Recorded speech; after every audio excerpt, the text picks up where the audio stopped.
They say Paris never sleeps, but on the night Princess Diana was dying, time itself seemed to slow down. Only 6 kilometers, that was the distance between the Pont de l'Alma tunnel and the most advanced emergency hospital in Paris. 6 kilometers, a drive that normally takes 10 minutes, maybe less at night. But on August 31st, 1997, it took 1 hour and 45 minutes.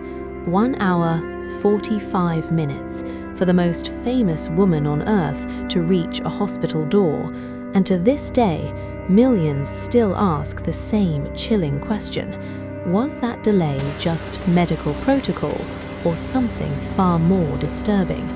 Because when you look closer at what happened inside that ambulance, the story becomes even more mysterious than the crash itself. Just hours before, Diana had left the Ritz Hotel with Dodi Fayed, trying to escape relentless paparazzi.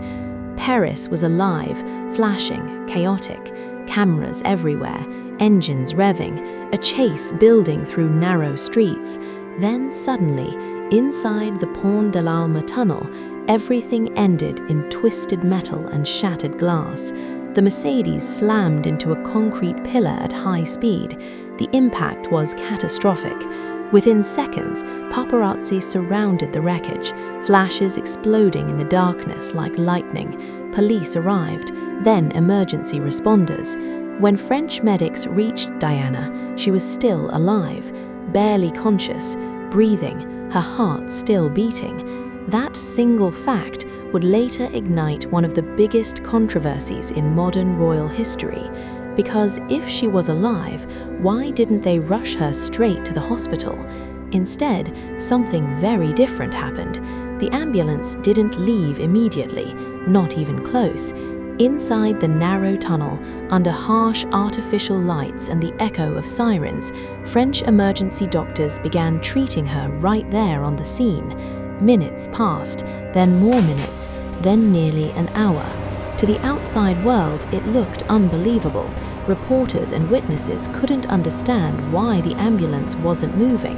Why wasn't she already on the way to surgery? Rumors started almost instantly.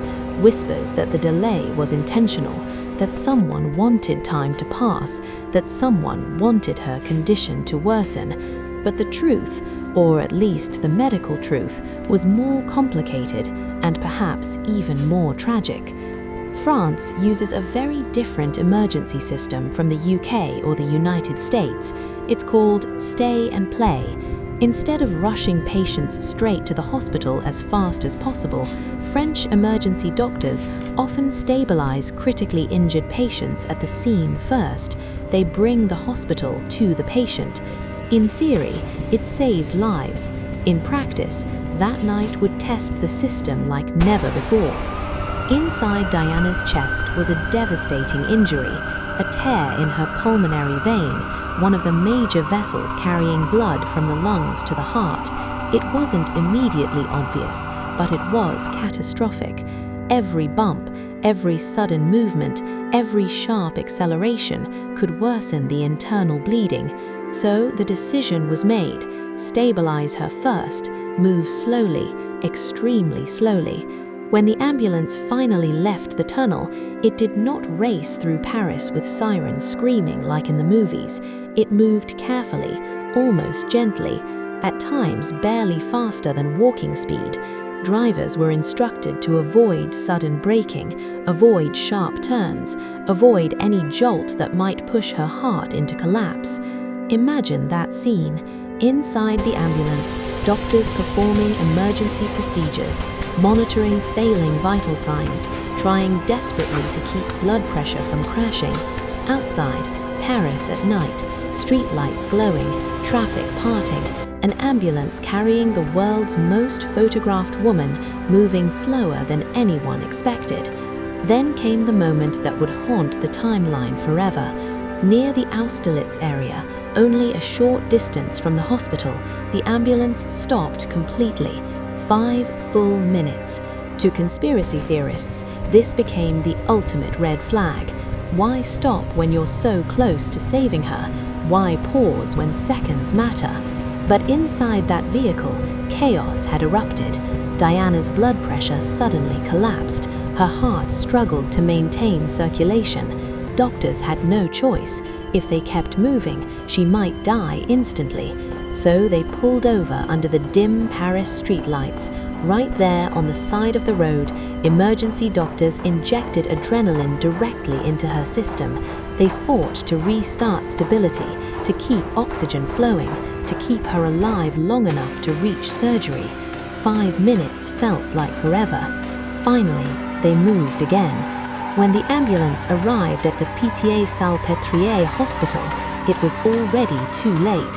Surgeons worked for hours. They tried everything modern medicine allowed, but the internal injuries were simply too severe. At 4 a.m., Princess Diana was pronounced dead, and that's when the second storm began. In the days and years that followed, investigators examined every minute of that ambulance journey, every stop, every decision, every delay. Some experts argued that the French system did exactly what it was designed to do: stabilize first, transport carefully, avoid fatal shock. Others believed something different. They argued that if the crash had happened in London or New York, Diana would have been rushed immediately to the nearest trauma center, high speed, lights blazing, surgery within minutes. Some trauma surgeons later suggested she might have reached an operating table within 20 minutes under an Anglo-American scoop-and-run system. And in trauma medicine, 20 minutes can mean the difference between life and death. So what really happened that night? Was it a fatal delay or a careful attempt to save her that simply wasn't enough? No credible evidence has ever proven sabotage. No official investigation found a conspiracy involving the ambulance. Yet the timeline still unsettles people around the world, because when someone as iconic as Diana dies, every minute becomes a question, every decision becomes a theory.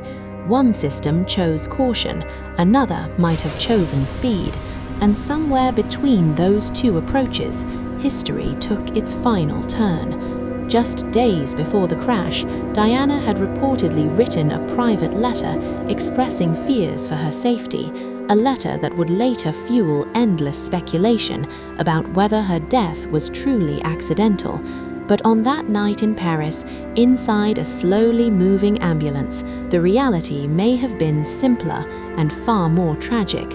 Doctors weren't trying to delay her death, they were trying, desperately, to prevent it.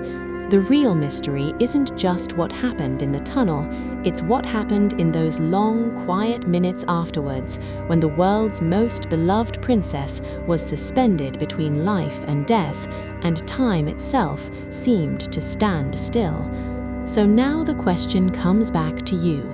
If you were the doctor that night, would you rush at full speed to the hospital, or move slowly, trying to keep the patient alive along the way? Because in those 1 hour and 45 minutes, one decision may have changed everything. And even today, the debate over Diana's final journey through Paris is far from over.